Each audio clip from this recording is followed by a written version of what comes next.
తిరిగి BCN news కి స్వాగతం. కడప పీఎం శ్రీ కేంద్రీయ విద్యాలయాల్లో క్లస్టర్ లెవెల్ రాష్ట్రీయ ఏక్తా పర్వ కళా ఉత్సవ్ 2024 ఘనంగా జరిగింది. కడప క్లస్టర్లో 10 కేంద్రీయ విద్యాలయాల విద్యార్థులు ఈ ఉత్సవ్లో పాల్గొని తమ ప్రతిభను చూపగా కార్యక్రమానికి జిల్లా జాయింట్ కలెక్టర్ అదితి సింగ్ ముఖ్య అతిథిగా హాజరై ప్రసంగించారు. భిన్న సంస్కృతులతో వెలసిల్లే భారతదేశంలో ఆయా కళ్ల పట్ల విద్యార్థుల్లో అవగాహన కల్పించడం, వాటిని కాపాడుకోవడం కోసం ఇలాంటి కళా ఉత్సవాలు దోహదపడతాయన్నారు.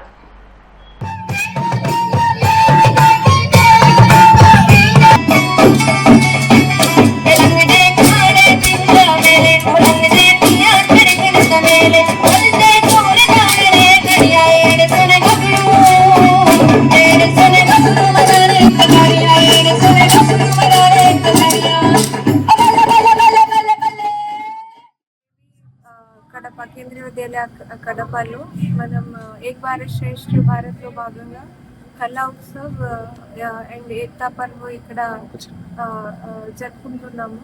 సో దీంట్లో భాగంగా మనకి 10 స్కూల్స్ నుంచి 170 దాదాపు స్టూడెంట్స్ ఇక్కడ ఈరోజు పార్టిసిపేట్ చేస్తున్నారు. సో ఇప్పటికే 5 పర్ఫార్మెన్సెస్ అయిపోయింది. సో ప్రతి స్కూల్ నుంచి ఈరోజు మనకి పేరింగ్ స్టేట్ పంజాబ్ తీసుకోవడం జరిగింది.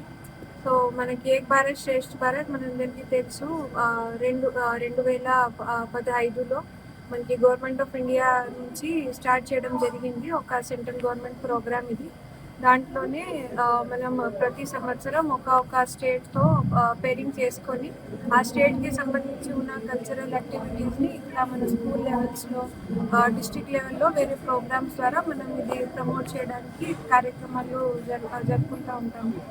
సో ఇక్కడ ఈరోజు కేంద్రీయ విద్యాలయ కడపలో చాలా ఇది గొప్పగా కార్యక్రమం ఇక్కడ చేయడం జరుగుతుంది. సో దీంట్లోనే మనకి ప్రిన్సిపల్ గారు మునేష్ మీనాజీ చాలా యాక్టివ్గా ఇది ఇక్కడ 9 స్కూల్స్ నుంచి కూడా పిల్లలు వచ్చి ఉన్నారు. ఇక్కడ అందరికీ ఇక్కడే స్టే, భోజనం అన్నీ కూడా ఏర్పాటు చేయడం జరిగింది. సో పిల్లల్లో ఇది యూనిటీ అండ్ డైవర్సిటీ, మన కల్చరల్ డైవర్సిటీని ప్రమోట్ చేయడం కోసం ఇది చాలా మంచి ప్రోగ్రామ్ ఈరోజు ఇక్కడ చేయడం. తిరుపతి జిల్లా గూడూరులోని దేవి శరన్నవరాత్రి మహోత్సవాలు ఘనంగా జరుగుతున్నాయి. హైస్కూల్ రోడ్లో ఉన్న శ్రీ రాజరాజేశ్వరి దేవి అమ్మవారి దేవస్థానంలో అమ్మవారు గాయత్రీదేవి అలంకారంలో భక్తులకు దర్శనమిచ్చారు. బజారు వీధిలోని కలసం కోటలో అమ్మవారు ఆదిశక్తి అలంకారంలో భక్తులకు దర్శనమిచ్చారు. శ్రీ వాసవి కన్యకా పరమేశ్వరి అమ్మవారి దేవస్థానంలో అమ్మవారు అన్నపూర్ణాదేవి అలంకారంలో భక్తులకు దర్శనమిచ్చారు.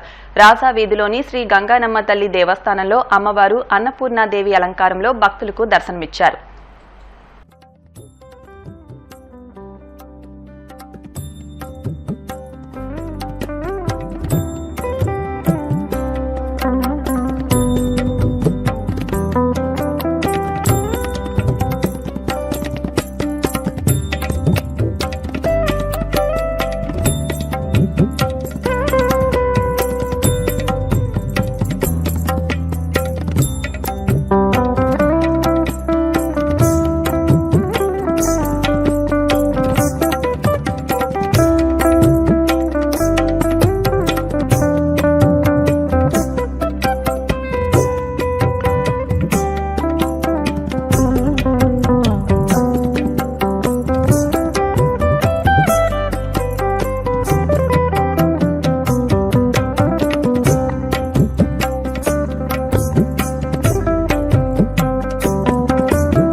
కేసీఆర్ కనిపించడం లేదని ఫిర్యాదు చేయాలన్న మంత్రి కొండా సురేఖ వ్యాఖ్యలపై మాజీ మంత్రి ఎమ్మెల్యే జగదీష్ రెడ్డి ఫైర్ అయ్యారు.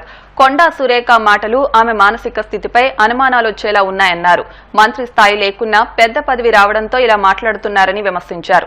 ఆకతాయిలు చేసిన పనులకు కేటీఆర్ కు ఏం సంబంధమని ప్రశ్నించారు. సరే, కొండా సురేఖ గారి మాటలు గత వారం రోజులుగా చూస్తా ఉన్నాం. వారి మానసిక స్థితి విషయంలో అనుమానం వచ్చే విధంగా ఉన్నాయి ఆ మాటలన్నీ కూడా. ఒక మంత్రిగా అటువంటి మాటలు మాట్లాడతారు అని చెప్పి ఎవరు కూడా ఊహించారు. బహుశా అయితే ఆమెకు మంత్రి స్థాయి లేకుండా పెద్ద పదవి వచ్చిందని అనుకోవాలి, లేదా ఆమె మానసిక స్థాయి విషయంలో వాళ్ళ కుటుంబ సభ్యులు ఒకసారి ఆలోచన చేసుకోవాలి. ఈ మొత్తం ఎపిసోడ్ విషయానికి వస్తే ఇప్పటి వరకు అసలు కేటీఆర్ అనబడే నాయకుడు ఈ ఎపిసోడ్లో ఎక్కడ కూడా లేడు. వాస్తవానికి కేటీఆర్ గారు బహుశా ఈ 3-4 నెలల్లో ఎప్పుడు కూడా కొండా సురేఖ గారి పేరు ఉచ్చరించినట్టు కూడా నేను ఇక్కడ వినలే. ఆమె పేరు కూడా ఎన్నడూ ఉచ్చరించలేదు. దాంట్లో మీరు వారి మీద ఎందుకు మాట్లాడుతుందో ఆమె చాలా ఆశ్చర్యంగా ఉంది. ఇది ప్రజలకు ఆశ్చర్యంగా ఉంది. సోషల్ మీడియాలో ఏదో ఆకతాయిలు ఏదో పోస్ట్ పెట్టినరు అని అంటే, సోషల్ మీడియాలో ఆకతాయిలు పోస్ట్ పెట్టడం అనేది మనం సోషల్ మీడియా యాక్టివ్ అయిన తర్వాత గత 10-12 సంవత్సరాలుగా చూస్తూనే ఉన్నాం. ఆ రకంగా మా మీద కూడా ఎన్నో పెట్టారు. మా నాయకులు కొన్నిటి మీద చర్యలు తీసుకోగలిగిన కాడ తీసుకున్నారు, లేదు తీసుకోలేని కాడ తీసుకోలేదు. అయినా మాకు అక్కర లేకపోయినప్పటికి కూడా మా హరీష్ రావు గారు స్పందించిండు, సరైనది కాదు అని చెప్పి అయిపోయింది మా పార్టీ నుంచి. కానీ ఇది స్పష్టంగా కొండా సురేఖ గారిది కాదు, ఇది వాళ్ళ నాయకుడు రేవంత్ రెడ్డి. ఎందుకంటే ఇటువంటి భాష వాడటం, ఈ రకంగా కుటుంబాన్ని నాశనం చేయడం అనే దుర్మార్గమైన పని తెలంగాణలో గతంలో ఎప్పుడూ లేదు. కేవలం రేవంత్ రెడ్డి పిసిసి అధ్యక్షుడు అయిన తర్వాత మాత్రమే ప్రారంభమైంది. అంతకుముందు ఇటువంటి పదజాలాన్ని ఇప్పుడు కూడా చూడలేదు మనం ఎన్నడూ కూడా. పక్క రాష్ట్రాల్లో జరుగుతుంటే కూడా మనం బాధపడే వాళ్ళం, అది అట్లాంటి జరగకుండా ఉండాల్సి ఉండే. మొత్తం రాజకీయ నాయకత్వం యొక్క గౌరవం తగ్గించే పద్ధతుల్లో వాళ్ళు మాట్లాడుతున్నారు అని మనం భావించినాం. కానీ వాళ్ళ అది తెలంగాణకి రావడం అనేది మన దురదృష్టం. ఇది రాజకీయ నాయకులు అందరికీ కూడా సిగ్గుచేటు. ఇది ఒక్క అన్న వాళ్ళకే కాదు, ఎందుకంటే తెలంగాణలో కూడా ఇదే సంస్కృతి వచ్చింది అని చెప్పి మిగతా రాష్ట్రాల ప్రజలు భావించే పరిస్థితి వచ్చింది. నేను దాని గురించి వాళ్ళు బాధపడుతున్నాను. వాస్తవానికి ఈ ఆమె గురించి మాట్లాడడం అయితే అనవసరం అనే భావన ఉంది నాకైతే. ఆమె ఇంకేదో పిచ్చి మాట మాట్లాడింది నిన్న రెచ్చిపోయి. ఇంకా ఏంది అసలు ఇది అంత కారణం? రేవంత్ రెడ్డి స్పష్టంగా హామీల విషయంలో విఫలం చెందిండు. ప్రపంచవ్యాప్తంగా భౌగోళిక అనిశ్చిత పరిస్థితులు కొనసాగుతున్న భారత్ 7% వృద్ధిని నమోదు చేస్తోందని ప్రధాని మోదీ పేర్కొన్నారు. భారత్లో పెట్టుబడులకు ఇదే సరైన సమయమని పెట్టుబడిదారులు భావిస్తున్నారని చెప్పారు.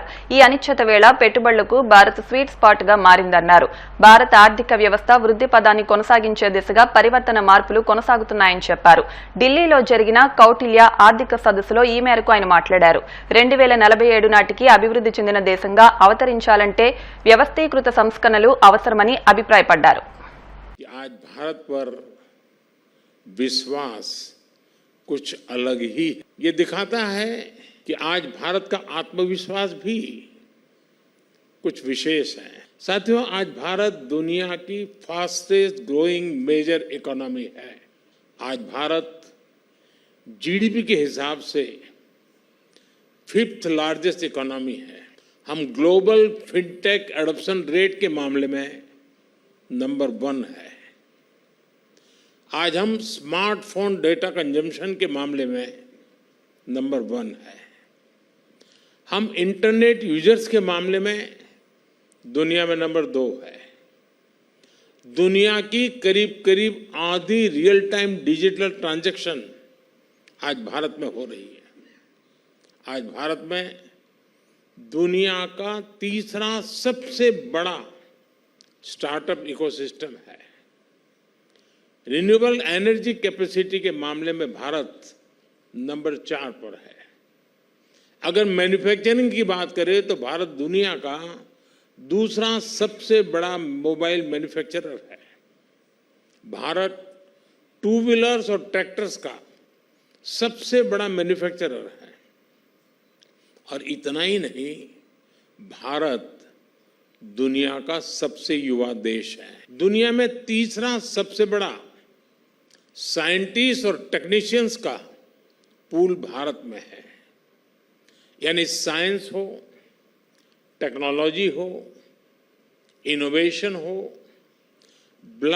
भारत क्लियरली एक स्वीट स्पॉट पर उपस्थित है।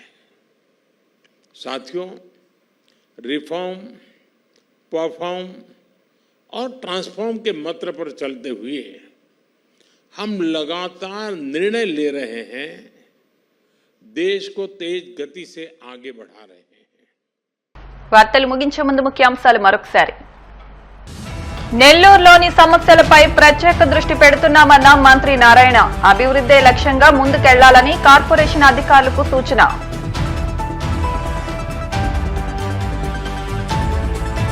చంద్రబాబుకి దేవుడంటే భయం, భక్తి రెండూ లేవు. ముఖ్యమంత్రిపై విమర్శలు గుప్పించిన మాజీ సీఎం వైఎస్ జగన్.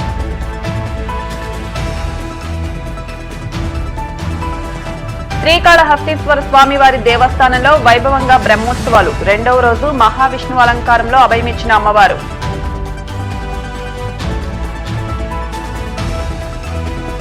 భౌగోళిక అనిశ్చితుల వేళ పెట్టుబడులకు భారత్ స్వీట్ స్పాట్ గా మారింది. ఢిల్లీలో జరిగిన కౌటిల్య ఆర్థిక సదస్సులో ప్రధాని మోదీ వెల్లడి.